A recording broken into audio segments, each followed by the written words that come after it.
Greetings, VC. TC Kirkham here, the Kirkham Report. Welcome to 2022 Rewind. This little mini-series of shows this week is going to be me talking about the year in review. And we're going to start it off with Record Store Day 2022. Record Store Day had 3 drops this year. The major drop was back in April, back where it should be, April 22nd. There was a smaller drop of stuff that wasn't ready in time. That happened on June 18th, and then of course the annual Black Friday Record Store Day releases. I didn't get anything on that June 18th date. Some people did. I didn't see a lot of people talking about it. Most of the good stuff came out in April or on Black Friday. So what I'm going to do today is go over what I got on those 2 dates, plus a couple of extra titles that came in. And in order to do that, let's jump back into the Wayback Machine and talk about that first Record Store Day. The releases coming out on April 22nd, 2022. Everyone's waiting with bated breath for this, right? Right? My Record Store Day purchases are here. Now, I do all my Record Store Day stuff mail order.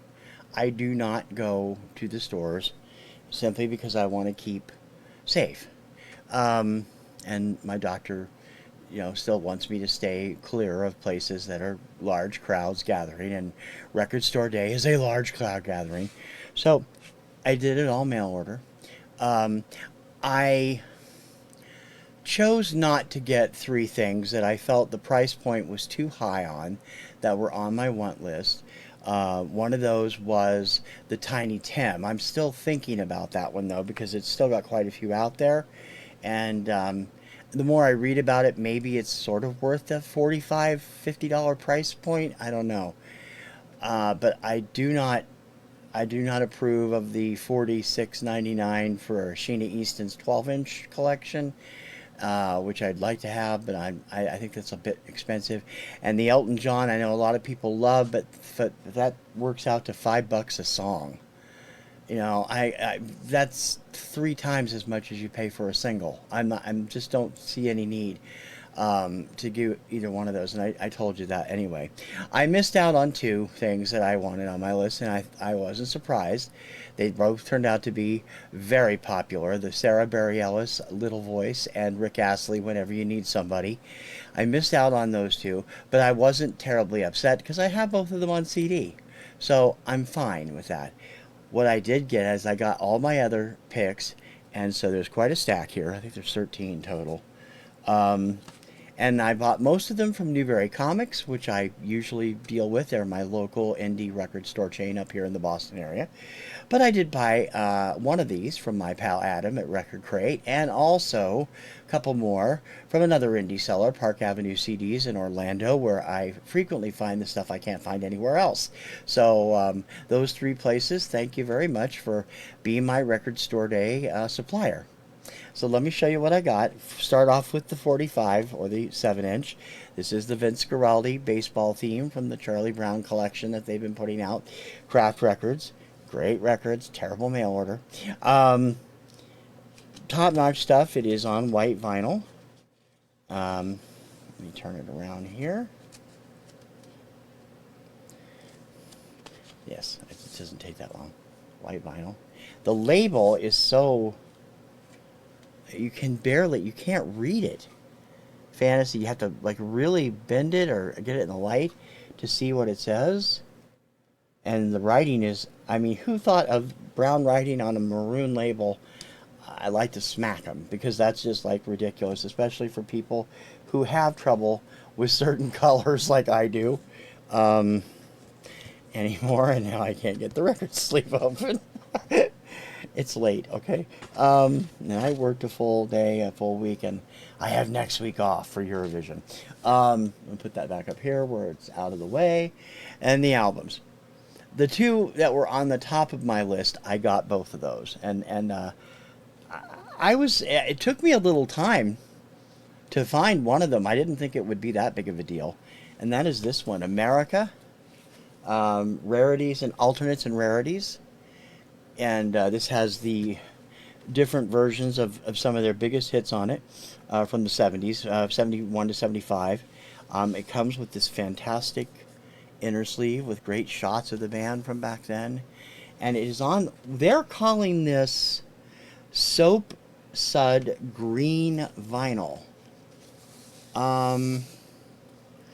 It looks pretty much just like transparent vinyl to me, but it does have a green tint. Of course, that classic Warner Brothers label is on there. But I can't, I have not spun any of these. I have not had time this week. It has been a bear. That's what next week is for. I can't wait to hear this. I've been an America fan since I was a tiny kid. Since A Horse with No Name came out, I was like 7. Been a huge fan of theirs, and this is definitely was on the top of my list. The other one that was on the top of my list, I already have the OG of, but I wanted it because I love the album, number one, and number two, it's on yellow vinyl as a tribute to their original label. That is the 1977 debut album from the Rubinoos. Do you guys actually not know who the Rubinoos are? I have had people ask me, who the hell are the Rubinoos? Really? They were power pop at its finest in the late 70s, and I've picked up a few of their things. I have all the albums, and I bought the CBS tapes when it came out last year. This is on transparent yellow vinyl, and that label, although it is Yep Rock, is the black color that Berserkly Records had. Of course, Berserkly Records had a black and yellow tone on their label. This is a great album if you've never heard it. The original OG is great, and this is the same album, but it's just 180 gram colored vinyl. I'm very happy to have that one. That was those were the two that I was worried about missing out on. The rest of these are all picks that I was interested in and I wanted to hear and thought they'd be fun, and so I ended up getting them all. Mike Oldfield, Tubular Bells 2. This is, I believe, is this on clear vinyl too? I'm trying to remember. It's on blue vinyl. There you go.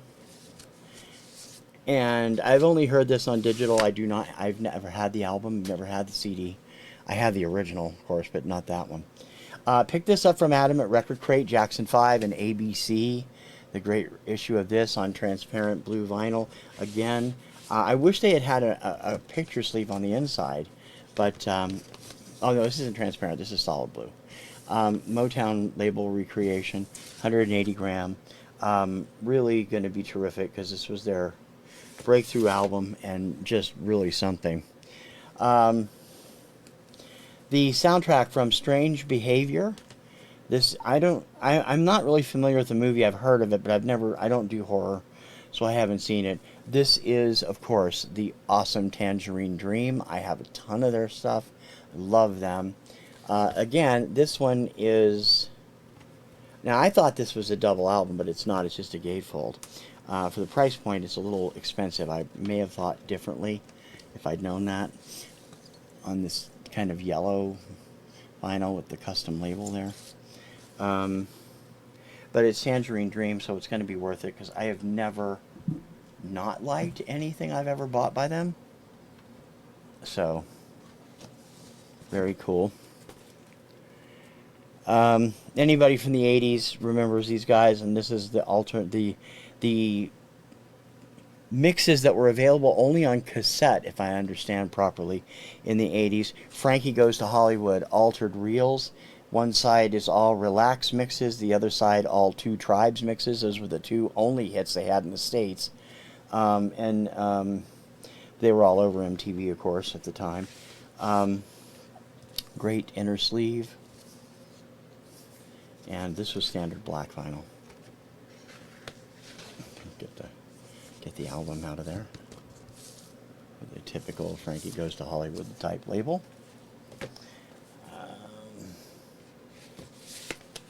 People are going to be surprised I picked this up, but the truth is, I've loved these guys. Love this album. I've never heard the later stuff, but I love this. A friend of mine had it when I was a kid, and I like the lead singer. I've been a big fan of for years. This is Detective. Detective, of course, led by Michael DeBars, whose wife at the time went on to be the royal tell-all of the 1980s and all that she did. This is a great album, and it's power on silver vinyl. Power pop with a punk bent, I guess would be the best way to describe it. I've always loved this album, and I'm very glad to have it in my collection. Love the fact that they recreated the label and everything on this, and I get the feeling this is going to be a series, so that would be cool. Record store date issue of Van McCoy, The Hustle, from on the recreated Avco Records label, because Avco has been out of business for years. Of course, one of the seminal songs of the disco era. This is the only one I have not opened, and I freely admit this was a purchase I made because I do like them, but I'm not sure I'm going to open it because a lot of people are still looking for it. Alice in Chains and We Die Young. I may open this. I do. Of all the grunge acts that came out of Seattle, Alice in Chains is the only one other than Nirvana that I can even remotely stand. I am not a Pearl Jam fan. I am not a Stone Temple Pilots fan. Alice in Chains, I grew to love a lot of their music thanks to Extreme Championship Wrestling in the 1990s. And Nirvana is just awesome anyway. But the grunge sound is not me. This was the first single. It's a reissue of that first EP that came out, I believe, in 92 originally. And a lot of people are still looking for it, 1990. So I'm going to keep it sealed, and I may eventually part with it. If not, I'll let you know. This is an album by an act that I like, but I don't love. That sounds strange that I would buy it, but I've noted on several occasions I collect actors who are involved in music, and this is very much qualifies. This is the singles collection from the Wallows, led by actor Dylan Minnette. Dylan is the one on the left side driving the vehicle. And I like several of their songs. This is on blue vinyl again. And it's not that I don't like them, but I haven't liked everything they've done. But I do like Dylan as an actor, and so it goes into that collection. I was really worried I wouldn't get this because I know it was very limited, and 3,500 copies, and I was convinced it was going to just be no chance in hell. I got it. Darling Love, The Many Sides of Love, the complete reprise recordings plus. I wish there was a larger set out there, but this has got the early stuff that she did for Reprise Records, and I'm only familiar with 3 or 4 of these songs, but I tell you something, it's Darlene Love, okay? It's Darlene Love. She is awesome. Enough said. Same goes for this. I wasn't sure about this, but I loved the song that she did and this album. And it also came with this great... Oh, sorry. The Darlene Love was teal. I didn't get it out to show you. It has the classic Reprise label. And has a transparent teal color, which is really very cool.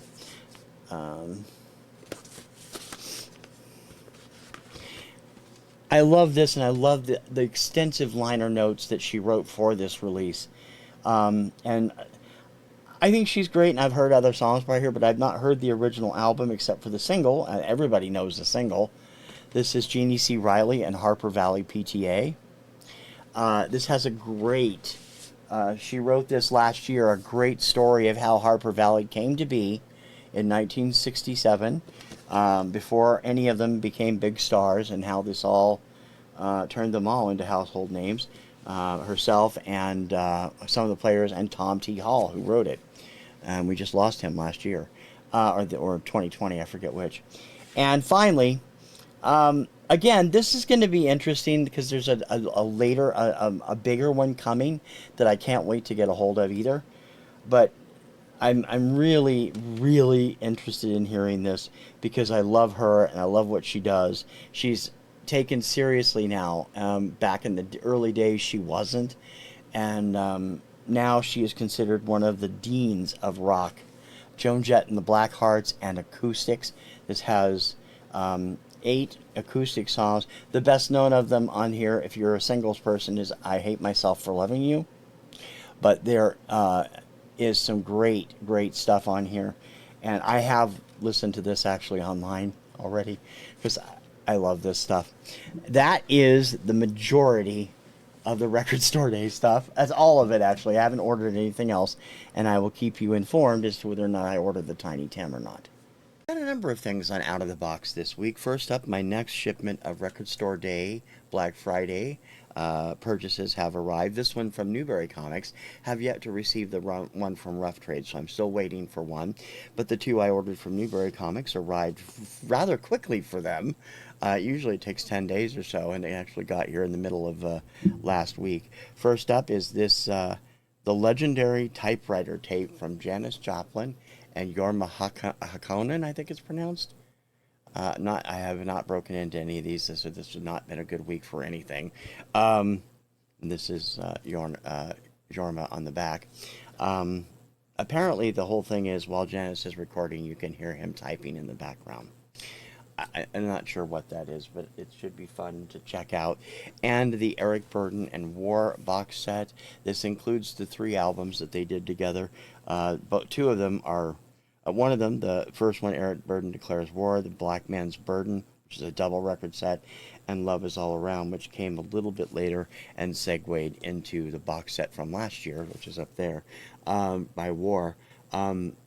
These are all on colored vinyl. I have not had time to open it. It just came the other day, and I will get it open and listened and let you know what I think of it a little bit later.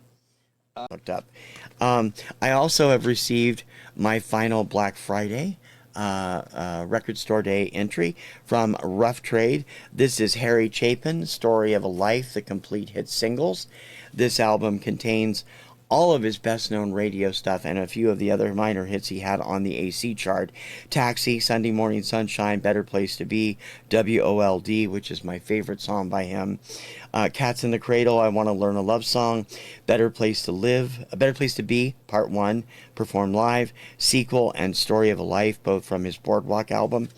Of course, we lost Harry. He was in his late 30s or early 40s in 1981 in a traffic accident. Incredible songwriter he is, and really great stuff. So if you're not familiar with his stuff, this is a great collection to start with, and hopefully you can still find it out there. It is on yellow vinyl with a complete great liner notes there, and there is the Taxi yellow vinyl, as they're calling it, in memory of his first, in tribute to his first big hit. So definitely check it out. I didn't know if I was going to have anything because I didn't, I have a bunch of special orders in that aren't supposed to be here until after the holidays, and I have a couple of things ordered on the side, and I wasn't sure what would be coming for sure. And then I got a package notice on Tuesday or Wednesday, and I'm like, what is that? I'm not expecting anything. I don't have anything tracking showing it's here today. Well, I walk over to the hub, which is in the next building next to us, and find a package from my good friend Katie over at Vintage and Vinyl. Did not expect anything coming from her. Received a wonderful VCLT from her. This is Katie's little notepad there. She still uses the old wax and stamper, and a wonderful little note card envelope. And I found this inside. Charlie Brown with sparkles. And terrific card inside.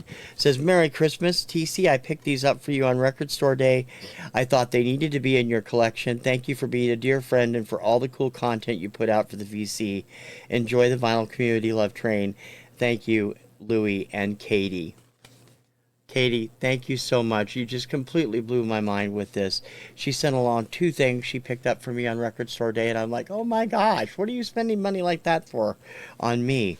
There's one we had actually talked about on the show we did that she picked up also, Martha and the Vandellas Dance Party. I came real close to picking this up, and then I decided not to. So I'm very, very happy that Katie sent that along.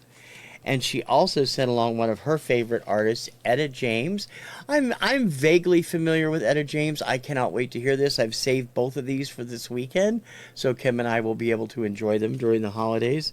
This is Eva. Etta is better than Eva, and again was the first official American reissue of this from 1976. And I'm just, mind is totally blown, Katie. Thank you so much. So that were my pickups for Record Store Day in 2022. I got a lot of good stuff. I did finally listen to everything, and everything was just top notch. I'm really glad it was out there. Coming up later this week, we're going to be talking about the VC trends of the week. We're going to say goodbye to the people we lost this year. I'm going to have my top 10 albums and top 10 songs and a few other things. And so I hope you'll check out 2022 Rewind for the rest of the week. It's going to be a lot of fun. If you haven't subscribed already, please do it. If you have, thank you. And don't forget to leave a comment. I really appreciate it when you do. Until the next part of 2022 Rewind happens, I'm TC Kirkham. Ciao, baby.